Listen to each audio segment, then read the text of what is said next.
जी students, कैसे हैं आप लोग। मैं आपका फिजिक्स टीचर तलहा उबैद और आज हमने चैप्टर 3 के न्यूमेरिकल्स करने। तो मूव करते हैं अपने फर्स्ट न्यूमेरिकल की तरफ। फर्स्ट न्यूमेरिकल है हमारे पास A helicopter is ascending vertically at the rate of 19.6 metre per second.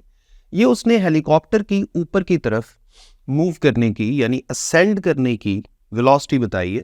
When it is at a height of 156.8 metre above the ground, a stone is dropped। वो कह रहे हैं कि जब हेलीकॉप्टर ऊपर की तरफ उठ रहा था 19.6 मीटर पर सेकेंड स्पीड के साथ, तो एक स्टोन को इस तरह से ड्रॉप कर दिया गया। सिंपल सी बात है, स्टोन को ड्रॉप करने का मतलब यह है कि हमने अपनी तरफ से स्टोन को इनिशियल वेलोसिटी 0 दी है। लेकिन एक बात याद रखें कि चूंकि ये सारा का सारा सिस्टम यानी हेलीकॉप्टर ऊपर की तरफ उठ रहा था, तो इसका मतलब है इसके अंदर जितने भी ऑब्जेक्ट्स थे, चाहे वो हम थे, चाहे वो स्टोन था, चाहे कोई और ऑब्जेक्ट था, उन सारे ऑब्जेक्ट्स की जो वेलोसिटी थी वो बिल्कुल वही थी जो हेलीकॉप्टर की उस वक्त वेलोसिटी थी। और वो कितनी थी? 19.6 मीटर पर सेकेंड अपवर्ड, ऊपर की तरफ। इसका मतलब है स्टोन को भी इनिशियल वेलोसिटी उतनी ही मिल जाएगी जितनी हेलीकॉप्टर की उस वक्त वेलोसिटी थी, that is 19.6 metre per second upward direction में। तो ये आपने इसकी डायरेक्शन बहुत ध्यान से याद रखनी है और इस बात का भी हमने आगे चल के जिक्र करना है कि हर ऐसा वेक्टर जो इनिशियल वेलोसिटी के अलोंग हो उसके साथ पॉजिटिव साइन आता है, और हर ऐसा वेक्टर जो इनिशियल वेलोसिटी के ऑपोजिट हो उसके साथ नेगेटिव साइन आता है। तो सबसे पहले हम डेटा की तरफ चलते हैं। डेटा में सबसे पहले क्या आएगा, बल्कि उससे पहले हम ये भी देख लेते हैं हमने फाइंड क्या करना है। How long does the stone take to reach the ground. तो स्टोन को वापस जमीन पे आने के लिए कितना टाइम लगेगा। डेटा में आपके पास है इनिशियल वेलोसिटी ऑफ हेलीकॉप्टर, यहाँ पे देखें मैंने यहाँ पे लिखा हुआ है अपवर्ड डायरेक्शन में। जारी बात है यही स्टोन की इनिशियल वेलोसिटी भी होगी, जैसे मैंने अभी आपको समझाया। Net vertical distance travelled by stone minus 156.8 metre, ये भी मैं आपको समझाता हूं किस तरह अभी आगे चल के। एक्सेलरेशन ड्यू टू ग्रेविटी भी minus 9.8 metre per second square ली जा रही है, क्योंकि एक्सेलरेशन ड्यू टू ग्रेविटी की डायरेक्शन भी डाउनवर्ड है और इनिशियल वेलोसिटी की डायरेक्शन अपवर्ड है। जाहिर बात है जी यानी acceleration due to gravity initial velocity के ऑपोजिट है, इसलिए इसके साथ नेगेटिव साइन आएगा। और डिस्टेंस एंड एक्सेलरेशन आगे मैंने ये मेंशन भी किया है, distance and acceleration are being taken negative since they are in downward direction, whereas initial velocity is taken as positive in upward direction. तो टाइम हमने फाइंड करना है, सेकेंड इक्वेशन ऑफ मोशन हम use करेंगे, ये मैंने सामने लिख भी दी है। आगे चल के इसको किस तरह से यूज करना है वो भी मैं आपको बता देता हूं। और यहां पर आपको एक हेलीकॉप्टर भी नजर आ रहा है, इसको थोड़ा सा हम समझ लेते हैं कि हम इस न्यूमेरिकल को किस तरीके से करेंगे। देखिए फर्ज कर लें जिस वक्त स्टोन को ड्रॉप किया गया, हेलीकॉप्टर इस पॉइंट से ऊपर की तरफ जा रहा था, तो स्टोन को जब आपने ड्रॉप किया तो स्टोन की इनिशियल वेलोसिटी वही हो गई जो हेलीकॉप्टर की वेलोसिटी थी, दैट इज वर्टिकली अपवर्ड, और ये कितनी है? 19.6 मीटर पर सेकेंड। ठीक है, और जाहिर बात है स्टोन थोड़ी देर के लिए ऊपर जाएगा, ऊपर जाके अपने टॉप मोस्ट पॉइंट पे पहुंचेगा और टॉप मोस्ट पॉइंट पे पहुंचेगा और फिर वापस नीचे आएगा, उसी पॉइंट से गुजरेगा और फाइनली जमीन पे आके गिर जाएगा। उसने अभी हमें ये बताया कि जिस वक्त स्टोन को ड्रॉप किया गया उस वक्त हेलीकॉप्टर की जो हाइट थी जमीन से वो कितनी थी? 156.8 मीटर। इसका मतलब है स्टोन ने अपने उस इनिशियल पॉइंट से, जो इनिशियल पॉइंट अभी अभी मैं हाईलाइट करके आपको बता देता हूं, स्टोन ने यहां से ऊपर जाने में पॉजिटिव डिस्प्लेसमेंट कवर किया, यहां तक उतना ही नेगेटिव डिस्प्लेसमेंट कवर किया, तो यहां से ऊपर और नीचे आने में जो नेट डिस्प्लेसमेंट है वो 0 हो गया। तो फिर फाइनली यहां से लेकर यहां तक ये वाला उसका टोटल नेट डिस्प्लेसमेंट है। और गौर करें इसकी डायरेक्शन किस तरफ है? डाउनवर्ड, इसीलिए इसके साथ एक नेगेटिव साइन भी आएगा, यानी हम डिस्प्लेसमेंट जिसको एस से जाहिर कर देते हैं, इसके साथ एक नेगेटिव साइन भी शामिल करेंगे। ये उसने नेट डिस्प्लेसमेंट कवर किया। इसके अलावा throughout the motion acceleration due to gravity चूंकि वर्टिकली डाउनवर्ड है तो उसके साथ भी एक नेगेटिव साइन आएगा। अब हम सेकंड इक्वेशन ऑफ मोशन में ये सारी वैल्यूज पुट करते हैं और अपना आंसर निकाल लेते हैं।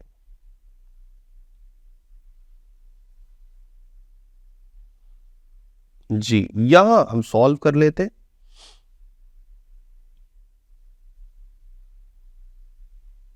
ओके, एस की जगह वैल्यू पुट कर दे -156.8। राइट हैंड साइड पे वी आई यानी इनिशियल वेलोसिटी की जगह 19.6 और टी वैसे का वैसा, और जी की जगह -9.8। ठीक है, ये बन जाएगा -1/2 9.8। 9.8 को माइनस में पुट किया इसलिए पीछे नेगेटिव साइन आ गया और इसके साथ टी का स्क्वायर एज इट इज मौजूद है।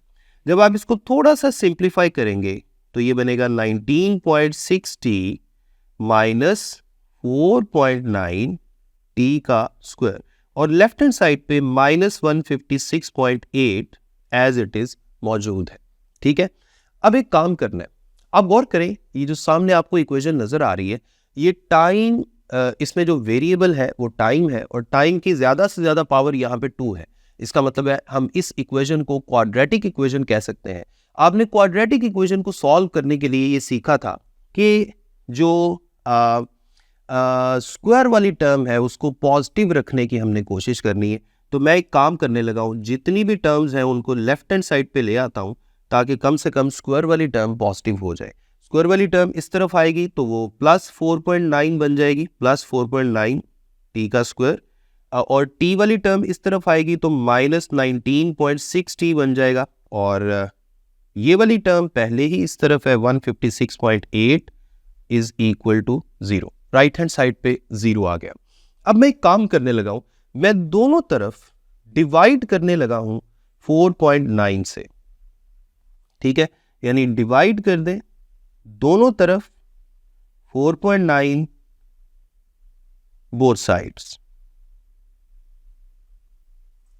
दोनों तरफ 4.9 से डिवाइड कर दें तो लेफ्ट हैंड साइड पे जो 4.9 है वो हर टर्म से डिवाइड होगा, यानी 4.9 टी स्क्वायर पहले से मौजूद है डिवाइडेड बाय 4.9।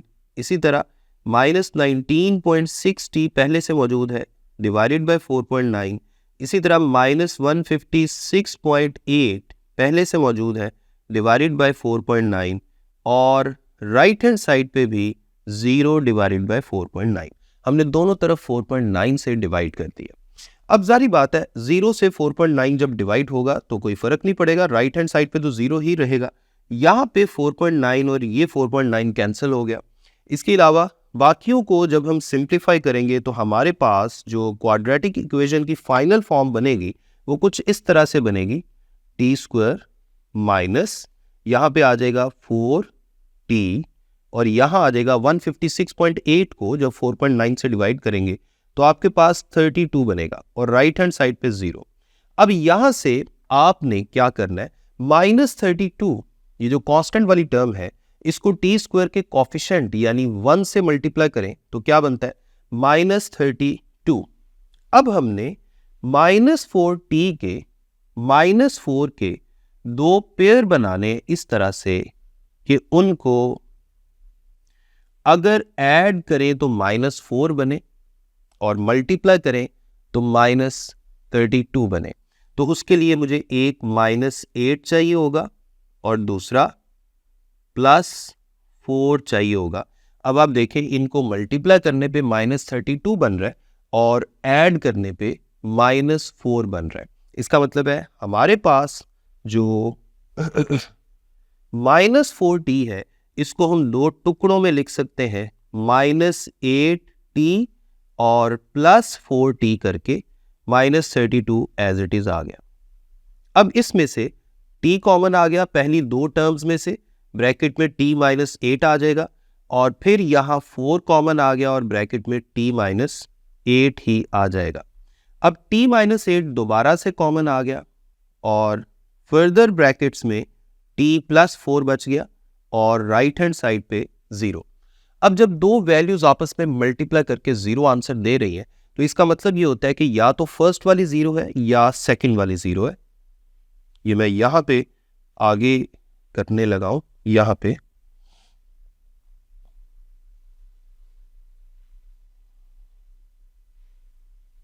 देखें, या तो t-8 इक्वल टू 0 है या t+4 इक्वल टू 0 है।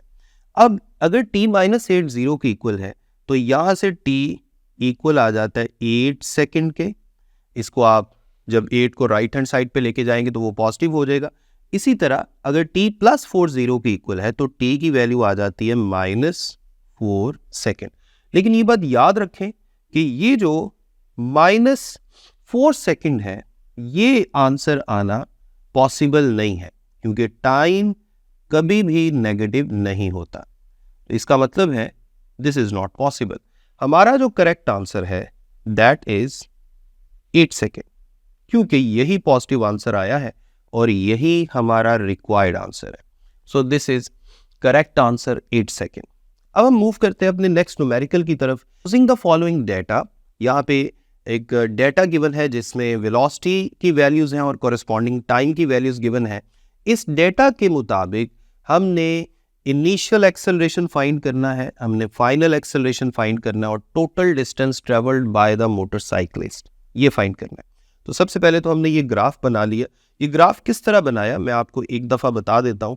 देखिए, जब टाइम 0 था तो वेलोसिटी भी 0 है। हमने एक्स एक्सिस पे टाइम और वाई एक्सिस पे वेलोसिटी ले ली, साथ इनके यूनिट्स लिख दिए और इक्वल डिस्टेंस पे एक्स एक्सिस पे 0, 30, 60, 90, 120, 150 और 180 लिख दिया।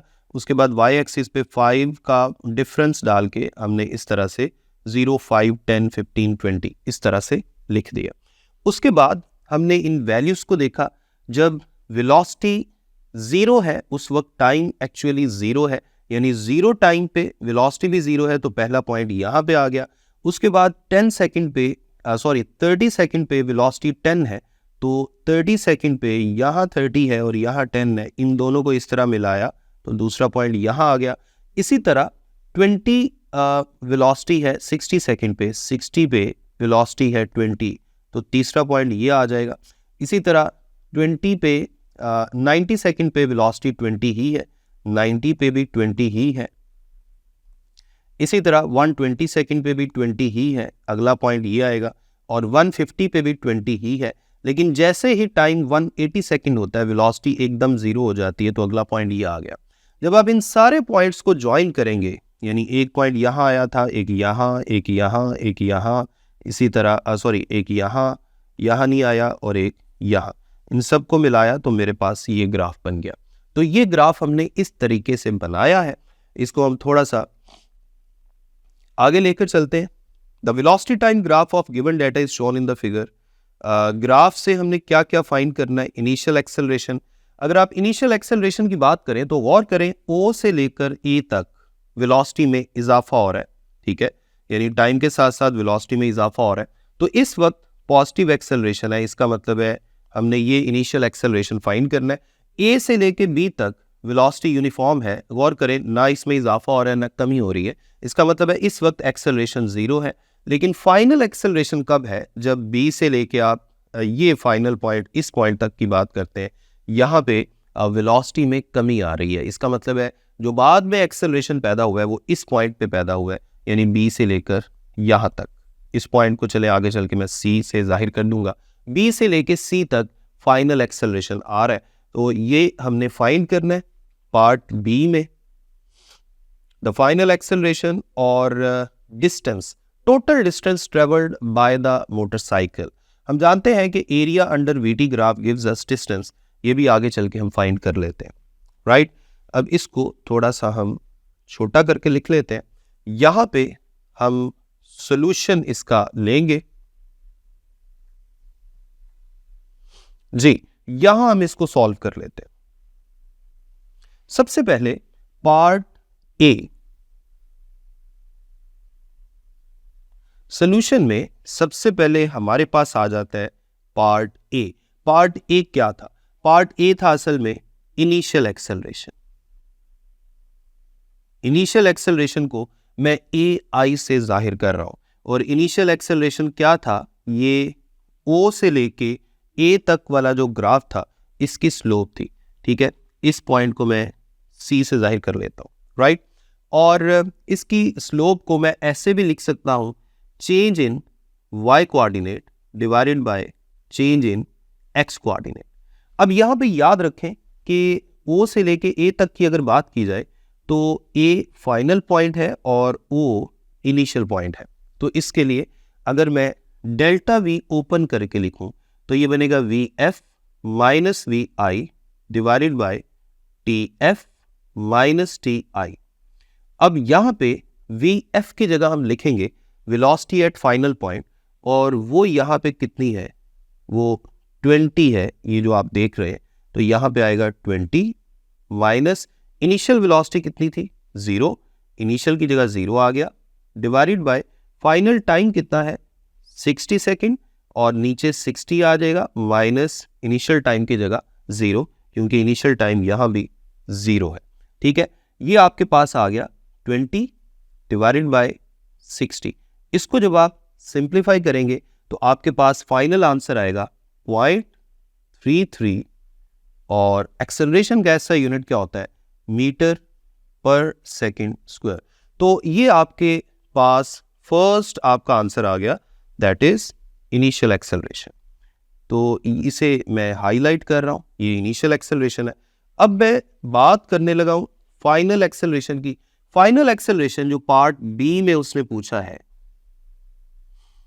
इसे मैं ए एफ से जाहिर कर रहा हूं।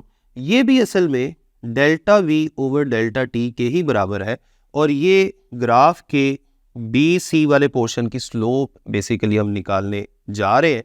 यहाँ पे फाइनल पॉइंट को मैं सी वाला पॉइंट जो है इसे फाइनल पॉइंट कह रहा हूँ, और इनिशियल पॉइंट किसे कह रहा हूँ, बी वाले पॉइंट को। ठीक है, तो यहाँ भी बड़ी आसानी से हम इसको सेम उसी तरीके से कर सकते हैं, V F minus V I divided by T F minus T I.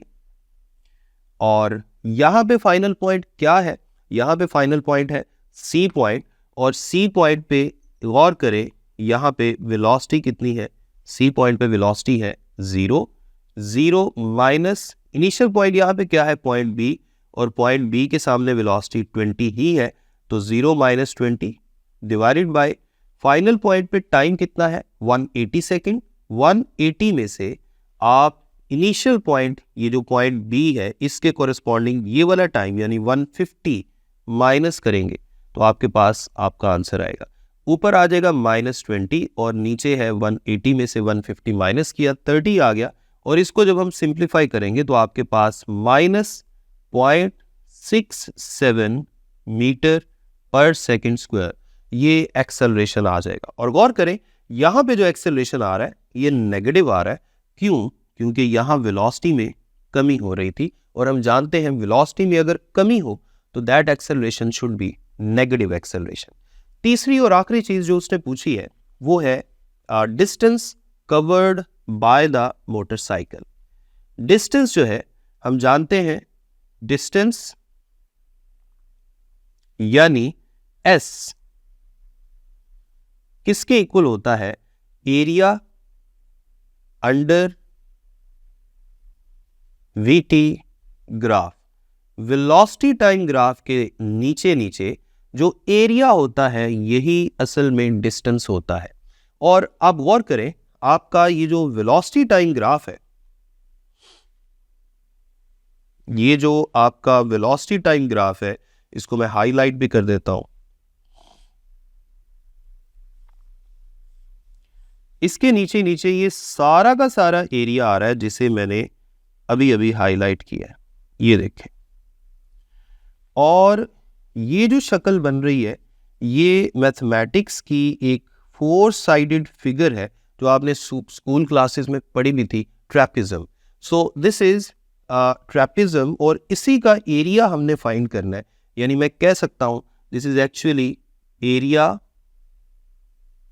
Of ट्रैपिज्म।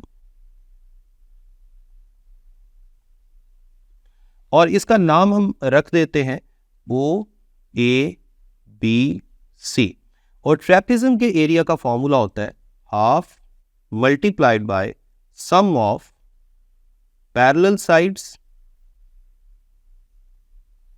multiplied by distance between parallel sides। अब क्वेश्चन ये है कि पैरेलल साइड्स कौन कौन सी हैं। इनको मैं येलो कलर में यहां पे लगा रहा हूं।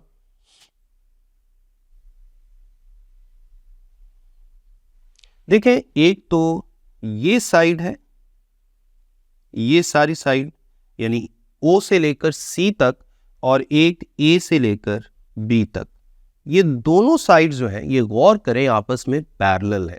ठीक है, इन दोनों की लंबाई हमने यहां पे लिखनी है। ठीक, वो मैं यहां पे मेंशन करने लगा हूं। देखिए, half sum of parallel sides में O से लेकर C तक आएगी प्लस A से लेकर B तक आएगी। और डिस्टेंस बिटवीन पैरेलल साइड्स, गौर करें डिस्टेंस बिटवीन पैरेलल साइड्स क्या है। देखिए, एक पैरेलल साइड ये है, दूसरी ये है। ठीक है, ये इन दोनों के दरमियान डिस्टेंस है और ये यहाँ पे आ रहा है, कितना आ रहा है 20।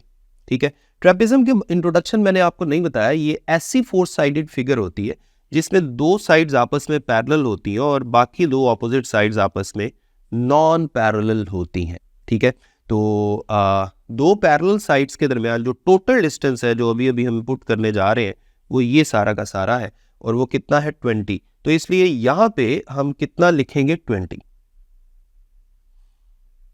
ये 2 इस 20 को इसने कैंसिल किया 10 पे।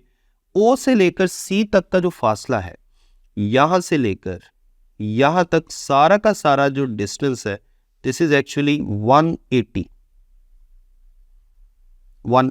प्लस A से लेकर B तक का जो डिस्टेंस है, जरा गौर कीजिएगा, A से लेकर B तक ये वाला डिस्टेंस, अब ये किसके इक्वल है? जारी बात है 150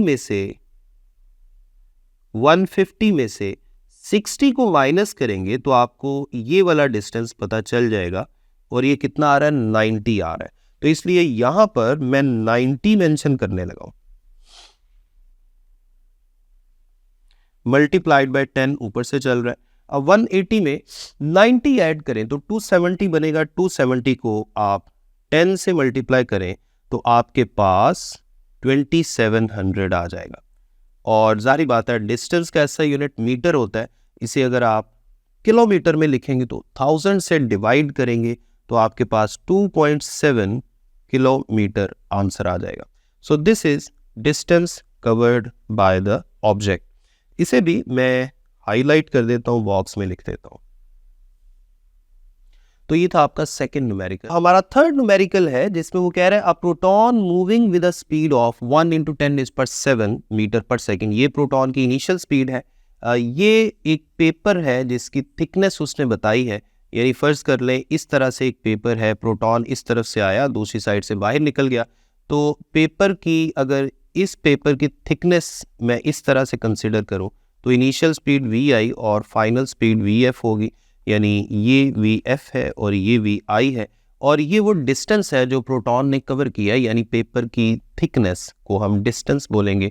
इस डिस्टेंस के कवर करने के दौरान प्रोटॉन के अंदर एक नेगेटिव एक्सेलरेशन यानी डिसेलरेशन पैदा हुआ जिसकी वजह से उसकी वेलोसिटी में कमी आ गई। अब वो क्या कह रहा है, एज्यूमिंग यूनिफॉर्म डिसेलरेशन, वो कह रहा है फर्ज कर ले जो नेगेटिव एक्सेलरेशन यानी डिसेलरेशन पैदा हुआ है वो यूनिफॉर्म है, फर्ज कर ले तो रिटार्डेशन यानी उसी नेगेटिव एक्सेलरेशन की वैल्यू बताए and time taken to pass through the paper, यानी टाइम भी हमने बताना है। तो हम ऐसा करते हैं, डेटा लिख लेते हैं और उसके बाद हम जल्दी से इसको सॉल्व कर लेते हैं।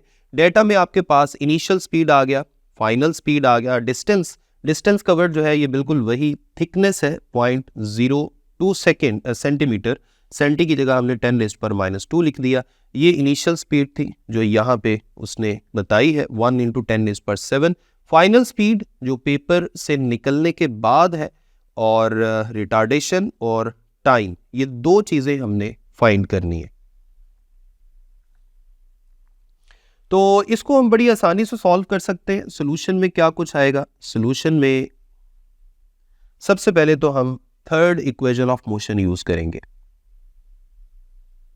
थर्ड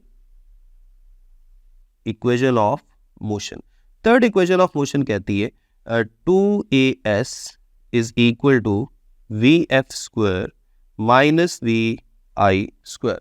अब यहां से चूंकि हम एक्सेलरेशन बड़ी आसानी से निकाल सकते हैं, तो आप ऐसा करें, एक्सेलरेशन को लेफ्ट हैंड साइड पे रहने दें और 2 और s को राइट हैंड साइड पे डिवाइड कर दें।